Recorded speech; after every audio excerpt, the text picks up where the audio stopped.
है। आपका उसे एक वोट ने काम किया कि नरेंद्र मोदी जैसे नेता को जब आपने बनाया तब उन्होंने सोचा कि जो यहाँ से 10,000, 1,000, 2,000 या 500 रुपए भेजने का हम काम कर रहे हैं और ये सरकारी तंत्र से लूटने का काम कर रहा है, निश्चित आदमी के पास वो व्यवस्था नहीं पहुँच पा रही, तो उन्होंने अकाउंट खोल के आपके अकाउंट में वो 1,000 देने का काम किया। तो ये आपके एक वोट की कीमत है।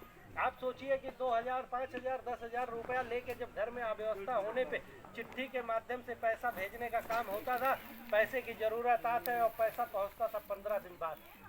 तो ये परिकल्पना कीजिए कितना कष्टदायी रहता होगा जब एक व्यक्ति का इलाज नहीं हो पाता होगा, एक व्यक्ति तकादादार अपने घर पे आके आपको भद्दी भद्दी गालियां देता रहा होगा। तो उस चीज को खत्म करने का काम किसने सोचा? उस आपके वोट के दिए हुए उस राजनेता ने सोचा जिसको ईमानदारी से आप लोगों ने चुना। तो ऐसा है आपका परिकल्पना, ऐसा है आपका वो सेट उसकी वैल्यू। आप वो उम्मीद करिए कि मैं तो विश्वास कर पाता हूँ इस चीज़ पे कि सोचिए कि एक वो नेता कैसे कैसे छोटी छोटी चीज़ों का ख्याल रखता है। आप सोचते होंगे कि उन्होंने गैस यूं ही दे दिया, अपने वोटों के लिए दे दिया। वोटों के लिए गैस दे देना ऐसे बड़े बड़े लोगों को ढेर सारे पैसे देके वोट खरीद लेने के बराबर था। लेकिन नहीं, उन्होंने गैस इसलिए नहीं दिया आप हमें वोट दीजिए। गैस उन्होंने दिया तो ये सोच के नहीं दिया कि ये हमारा भाजपा का है, इसी को गैस देना है। क्या ऐसी व्यवस्था उन्होंने करी?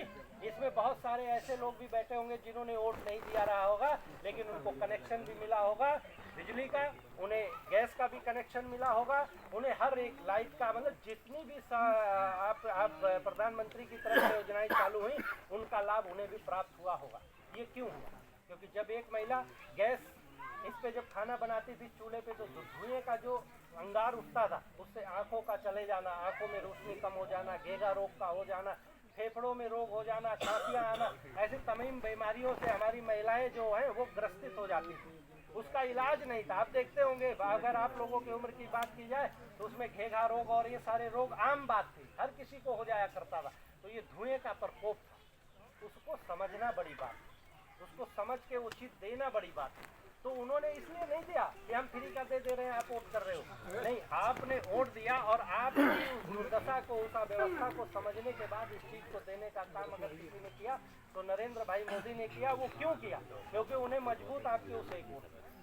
तो परिकल्पना के साथ अब की बार जब भी आप वोट देने जाए तो हम ये नहीं कहने आए, ये जरूर कहने आए हैं देश हित के लिए वोट करिए, समाज हित के लिए वोट करिए, संस्कृति के लिए वोट करिए और बच्चों के भविष्य के लिए वोट करिए। और निश्चित रूप से इस संकल्पना के साथ करिए कि आज हम जिसको वोट कर रहे हैं, अगर ये कल मेरे साथ धोखा किया, कल मेरे साथ अगर इसने बदतमीजियां किया है, कल इसने मेरे साथ गुंडाई करी, तो अगली बार मैं नेक्स्ट को दूँ। इस परिकल्पना के साथ दिए। और इसीलिए हम लोग आज यहाँ आए कि हमारी अगर द्रौपदी मुर्मू जी अगर हमारे सरकार की इतनी तारीफ कर रही, तो क्या उस तारीफ से आप खुश हैं?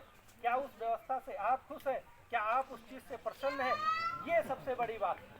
तो अगर आप लोगों का पूरा समूह इस बात के लिए गर्वान्वित है कि हाँ, हमने जो कहा था उसको किया है, हमने जिस परिकल्पना के साथ आपने हमें वोट किया है हमने उसको किया है, तो ये बड़ी खुशी की बात होगी कि आप लोग हमारे साथ कंधे से कंधा मिलाकर चल रहे हैं और आगे चलने का काम करेंगे। और निश्चित रूप से अगर ऐसा आप करेंगे, जिस परिकल्पना को हम छोड़ के चले आए, जिस परिकल्पना को हम छोड़ के चले आए हैं कि हमारा देश फिर से उस विश्व गुरु को प्राप्ति को करेगा और हम फिर से सबको निर्देशित करेंगे और एक खुशहाल जिंदगी हम जीने का काम करेंगे। तो इसी आशा और उम्मीद के साथ कि आप लोगों के उस एक वोट की कीमत को समझते हुए आप लोग बेहतर चुनाव करेंगे और बेहतर स्थिति में समाज को पहुंचाएंगे, देश को नई दिशा में ले जाने का काम करेंगे। बहुत बहुत धन्यवाद। भारत माता की जय। बहुत बहुत धन्यवाद आदरणीय जिला महामंत्री जी। अब हम इस मंडल के सदस्य अध्यक्ष जी से निवेदन करते हैं इस अभिभाषण का जो कार्यक्रम था राष्ट्रपति जी का, उस कार्यक्रम की समाप्ति